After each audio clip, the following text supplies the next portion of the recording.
Performance बहुत अच्छा है, ऑटोमेटिक भी है, लेकिन पैडल शिफ्टर्स नहीं है। अगर आप ज़रा खुली सड़कों पर भी चला रहे हैं सिटी में तो आपको 8 या फिर ज़्यादा से ज़्यादा 8.5 तक का माइलेज मिलेगा। यहाँ पर ऑटोमेटिक होने के बावजूद जो जिप, जैप, जूम और कस्टम मोड्स हैं, ड्राइविंग मोड्स, वो यहाँ पर प्रोवाइड नहीं किए गए हैं।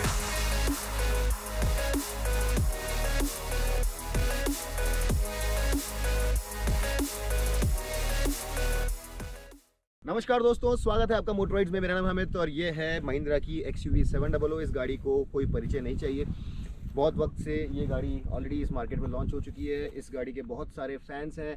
महिंद्रा ने बहुत ही ज़बरदस्त काम किया है और मेरे ख्याल से इस साल के ज़्यादातर car of the year awards भी इस गाड़ी को मिलने चाहिए, क्योंकि एक भारतीय कार कंपनी के लिए ये सब अचीव करना जो इस गाड़ी के द्वारा महिंद्रा ने किया है, ये मेरे ख्याल से काबिल तारीफ़ है। लेकिन कोई भी चीज़ कभी भी परफेक्ट नहीं होती है, और हालांकि इस गाड़ी के बारे में बहुत सारे लोगों ने बहुत सारी अच्छी बातें कही हैं, लेकिन मेरे ख्याल से ये मेरा फ़र्ज़ बनता है कि मैं आपको कुछ वो चीज़ें बताऊं जहां पर महिंद्रा XUV 700 बहुत अच्छा नहीं करती है। विशेषताएं तो इसमें बहुत सारी हैं ही, लेकिन जो इसके अवगुण हैं, जहां पर इस गाड़ी को ज़रा और बेहतर करना चाहिए था, वो सारी चीज़ें भी आपको मालूम होनी चाहिए। तो चलिए एक एक करके कुछ ऐसी चीज़ों की बातें करते हैं जहां पर ये गाड़ी और ज़रा बेहतर हो सकती थी। मैं ये नहीं कह रहा कि ये चीज़ें ख़राब हैं, लेकिन ये चीज़ें ज़रा और बेहतर हो सकती थी। शुरू करते हैं स्टाइलिंग से। बड़ा ही प्रीमियम प्रोडक्ट है, एकदम ऑल न्यू प्रोडक्ट है। और हालांकि यहाँ पर आपको जो महिंद्रा की सिग्नेचर स्टाइलिंग जो आपने XUV 300 में देखी है वो भी देखने को मिलेगी, लेकिन अगर आप इसे अंतर्राष्ट्रीय कारों के साथ कंपेयर करें तो एक जो लेवल ऑफ सोफिस्टिकेशन होता है वो मेरे ख्याल से ज़रा मिसिंग है।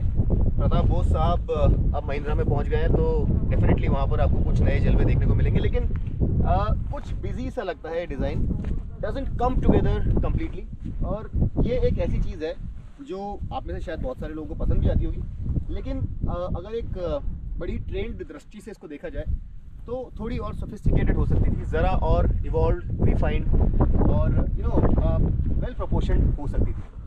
चलिए दूसरी चीज़ के बारे में बात करते हैं। सीट्स जो है यहाँ पर ये काफ़ी अच्छी हैं। इनफैक्ट एक जो फीचर है यहाँ पर जो मैं पहले भी बता चुका हूँ, जब आप इस गाड़ी का दरवाज़ा बंद करते हैं तो ये सीट ऑटोमेटिकली आपकी जो लास्ट पोजीशन थी उस पर आ जाती है, जो बड़ी अच्छी बात है।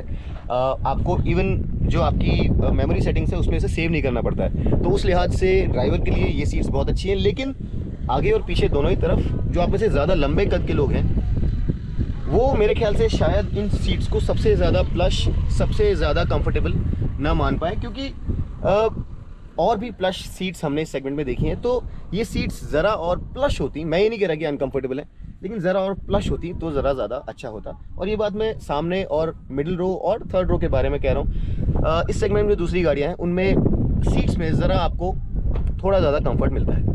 अब देखिए दोस्तों, अगर आपके पास एक बहुत ही फीचर रिच गाड़ी है तो आपके पास बहुत सारे कंट्रोल्स भी होंगे, जाहिर सी बात है। लेकिन जब आपके पास इतने सारे कंट्रोल स्टीयरिंग व्हील पर हो तो कभी कभी आप कुछ ऐसी चीज़ें कर बैठते हैं जो आप नहीं करना चाहते हैं।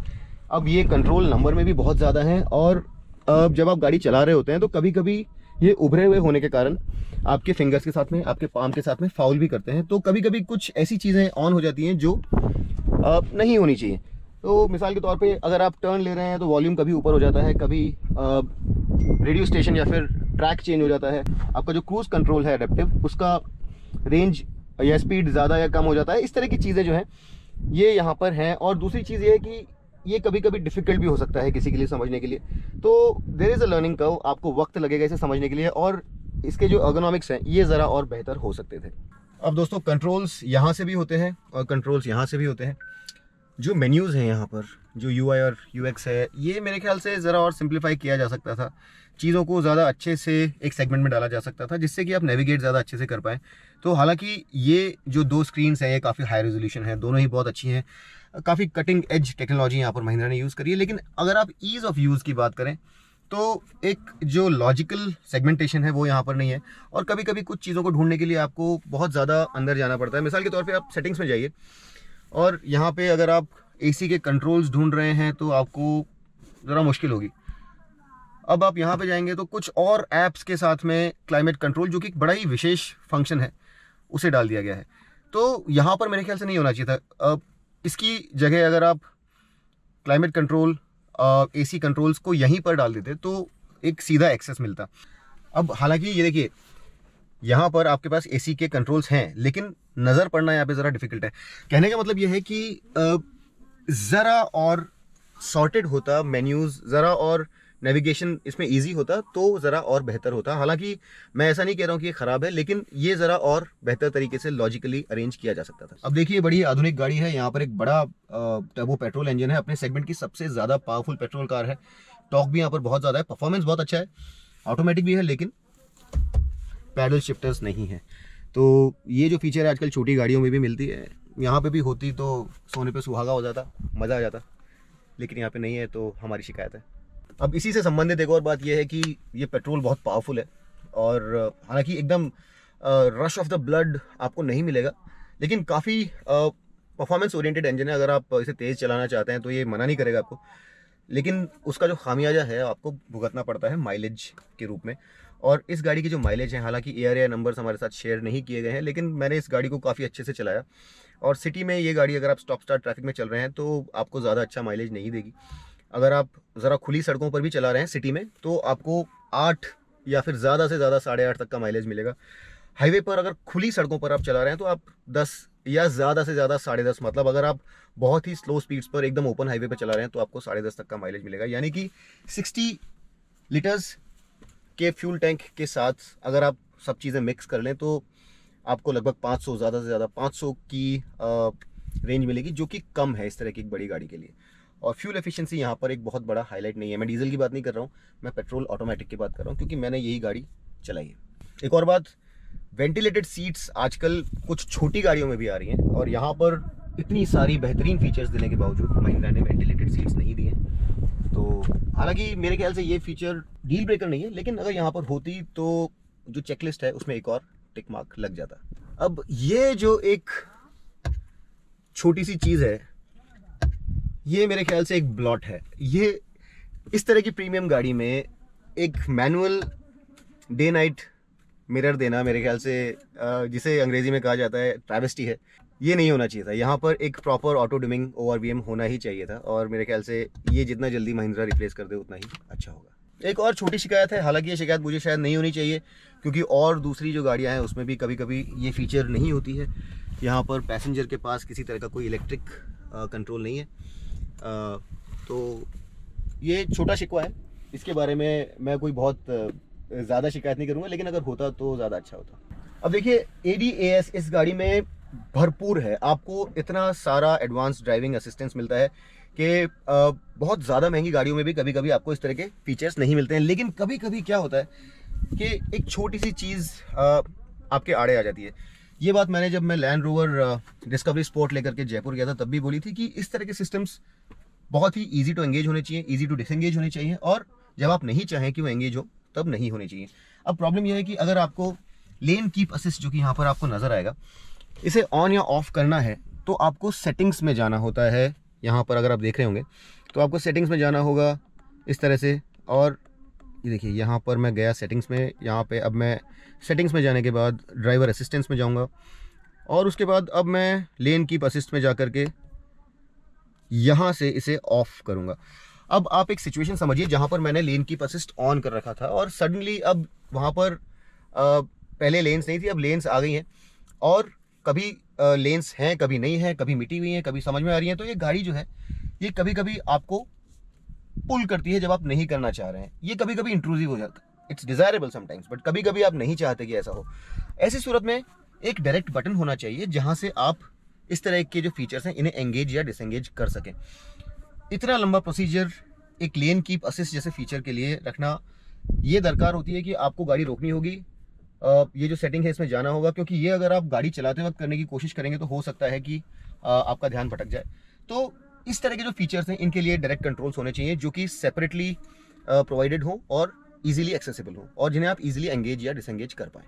एक और छोटी शिकायत, ये गाड़ी भी उतनी ही महंगी है जितनी डीजल है, कुछ थोड़ा बहुत फ़र्क है, लेकिन यहाँ पर ऑटोमेटिक होने के बावजूद जो जिप, जैप, जूम और कस्टम मोड्स हैं, ड्राइविंग मोड्स, वो यहाँ पर प्रोवाइड नहीं किए गए हैं। तो ये ऐसा क्यों है मुझे पता नहीं, लेकिन होना चाहिए था। और मेरे ख्याल से अगर वैसा होता तो ख़ास तौर पर ये गाड़ी जो है ये पेट्रोल होने के कारण एक इको मोड के तौर पर अगर जिप मोड में पावर ज़रा कम होती है और इको मोड के तौर पर वो काम करता तो शायद आप फ्यूल एफिशिएंसी से ज़्यादा प्राप्त कर सकते थे। और कुछ नहीं तो एक इको मोड ही होता जिससे कि गाड़ी रेंज जो है थोड़ी एक्सटेंड कर पाती, क्योंकि ये पेट्रोल गाड़ी है और यहाँ पर माइलेज और रेंज जो है काफ़ी कम है, तो वहाँ पे थोड़ा सहारा लगता। लेकिन ऐसा यहाँ पर नहीं है, आपको जिप जैप जूम और कस्टम मोड सिर्फ डीजल में मिलता है। एक और छोटी चीज़, पेट्रोल में अभी तक AWD नहीं है, तो ये भी एक ऐसी चीज़ है जिसके बारे में हमें शिकायत होनी चाहिए, क्योंकि अगर पेट्रोल गाड़ी आप ले रहे हैं और आपको एक ऑल व्हील ड्राइव सिस्टम चाहिए तो क्यों नहीं, और ये यहाँ पर होता तो डेफिनेटली जो कस्टमर्स हैं उन्हें एक ज़्यादा बेहतर ऑप्शन मिलती। अब देखिए, सीटों के बारे में तो मैं अपनी थोड़ी बहुत शिकायत ऑलरेडी कर चुका हूँ और ऐसा कुछ बहुत बड़ा कंप्लेंट है भी नहीं मेरा, लेकिन जो ज़्यादा बड़ा कंप्लेंट है वो ये है कि यहाँ पर captain seat as an option होना चाहिए था, क्योंकि बहुत सारे लोग ऐसी गाड़ियों को as a chauffeur driven car भी यूज़ करते हैं। तो यहाँ पे अगर मुझे ज़्यादा आराम से बैठना है तो पहली बात तो यहाँ पर मेरे पास कोई स्लाइडिंग का ऑप्शन नहीं है। तो अगर यहाँ पर ये गाड़ी की सीट स्लाइड होती तो न सिर्फ मुझे ज़्यादा आराम मिल पाता, लेकिन पीछे वाला जो पैसेंजर है उसे भी अगर कभी ज़्यादा नी रूम चाहिए तो मैं इस सीट को एडजस्ट करके उसे ज़्यादा आराम दे पाता। तो ये एक बात है। लेकिन कैप्टन सीट, जैसे कि हम 6 सीटर वेरिएंट भी बोलते हैं, वो फ़िलहाल अवेलेबल नहीं है, तो ये एक छोटी शिकायत है। लेकिन आने वाले वक्त में, भविष्य में महिंद्रा 6 सीटर वेरिएंट निकालने वाला है, तो तब तक के लिए हमारी शिकायत जो है वो जायज़ है। अब एक और छोटी चीज़, ये गाड़ी जो है ये यहाँ पर देखिए मराजो, जो कि इससे काफ़ी लोअर सेगमेंट में है, वहाँ पर आपको ब्लाइंड्स मिलते हैं, लेकिन यहाँ पर आपके पास ब्लाइंड्स नहीं है। तो धूप तो सभी को लगती है, और आप अगर XUV 700 में बैठे हैं तो भी आपको धूप लगेगी। तो यहाँ पर अगर ब्लाइंड्स होते हैं तो मेरे ख्याल से काफ़ी अच्छा होता, और अगर वो नहीं तो एक हल्का टिंट भी होता अगर विंडोज़ में, तो भी अप्रिशिएबल होता।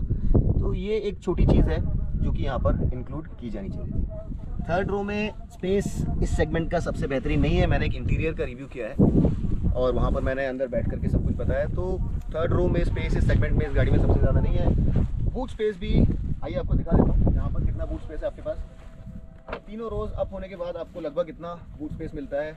नंबर्स मेंशन नहीं किए गए हैं, वॉल्यूम मेंशन नहीं करी गई है। तो ये देखिए, मैंने काफ़ी सारा सामान यहाँ पर ज़बरदस्ती डाल दिया है, लेकिन अगर आप शेयर वॉल्यूम की बात करें तो महिंद्रा XUV 700 में ना तो थर्ड रो स्पेस सबसे ज़्यादा है, ना ही बूट स्पेस सबसे ज़्यादा है। तो ये भी एक छोटी शिकायत है मेरी। अच्छा, वहाँ पे से बहुत सारे लोगों को ये शिकायत है कि इस गाड़ी का जो बूट है ये मेटल का नहीं है, फाइबर का है। देखिए, मुझे इस चीज़ से कोई शिकायत नहीं है, मेरी शिकायत कुछ और है। जब आप इस टेल गेट को बंद करते हैं तो आपको इसे ज़ोर से नीचे फेंकना होता है, क्योंकि जब ये मेटालिक होता है तो इसमें वज़न ज़्यादा होता है। अपने आप ही जब ये नीचे जाता है तो ये ठीक से बंद हो जाता है। लेकिन कई बार मैंने देखा है कि अगर आप इसे ज़्यादा जोर लगा के बंद नहीं करेंगे, तो आइए मैं आपको दिखाता हूँ, तो ये बूट ठीक से बंद नहीं होता है। तो अगर आप इसे बंद कर रहे हैं तो आपको ज़्यादा जोर लगा करके इसे पटक के बंद करना होता है, और ये भी एक छोटी सी इशू है। तो आपको बस ध्यान रखना है कि आप जब से बंद करें तो ठीक से बंद करते हैं, वरना आपका जो इंस्ट्रूमेंट कंसोल है वो दिखाएगा कि आपका जो टेल गेट है बंद नहीं हुआ है। फाइनली जाने से पहले आखिरी छोटी शिकायत, कलर्ड एम्बियंट लाइटिंग नहीं है, जो कि दूसरी गाड़ियों में आजकल आपको मिलती है। तो मुझे नहीं चाहिए, लेकिन आप जैसे बहुत सारे लोग हैं जिन्हें जब पड़ोसी की गाड़ी में अलग अलग कलर की बत्तियां जलती हैं तो ज़रा जलन होती है। तो मेरे ख्याल से शायद महिंद्रा अगर वो फीचर भी दे देता तो गाड़ी का जो वैल्यू फॉर मनी प्रोपोजिशन है वो और ज़्यादा बेटर हो जाता।